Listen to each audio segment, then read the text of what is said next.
Žaliuomenė tai yra asmenys, kurie yra atsakingi už savo veiksmus, kurie renkasi atsakingai produktus, paslaugas ir savo veiksmais stengiasi išsaugoti tai, ką turime šiandien, bet ir taip pat rūpinasi, kad tas būtų išsaugota ir ateities kartom.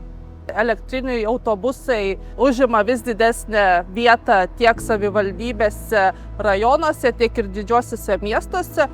Pagal 25 metų duomenis Lietuvos savivaldybės yra 665 autobusai, ir tai sudaro beveik 21% viso viešo transporto. Svarbu paminėti, kad ir transporto infrastruktūra, transporto sistemų plėtra, visos ekosistemos dalis, dauguma savivaldybių jos įsirengia transporto juostą, kas labai padeda pagreitinti viešo transporto judėjimą, laikytis grafikų, taip pat sumažinti taršą ir užtikrinti tą darnų žmonių judumą mieste.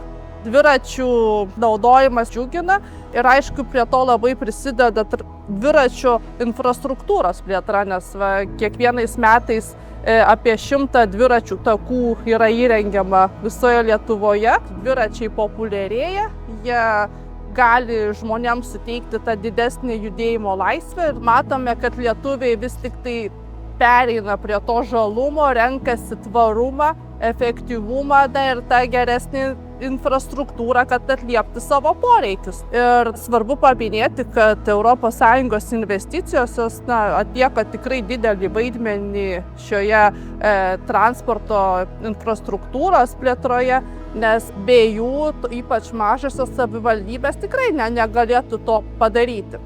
Ateityje tai stengsimės mes užtikrinti tą tvarę plėtrą, kad būtų subalansuota transporto sistemos plėtra. Noras yra didelis ir tikriausiai tas rezultatas pasimatys po kelių metų. Ta idėja ir kiekvienam tampa ne tik tai turbūt pareiga, bet ir gyvenimo būdu. Žmonės ne tik saugia, rūšiuoja, taupo energiją, renkasi viešai transportą, bet taip pat įtraukia ir savo vaikus ir rodo puikų pavyzdį, kas tikrai yra sveikintina.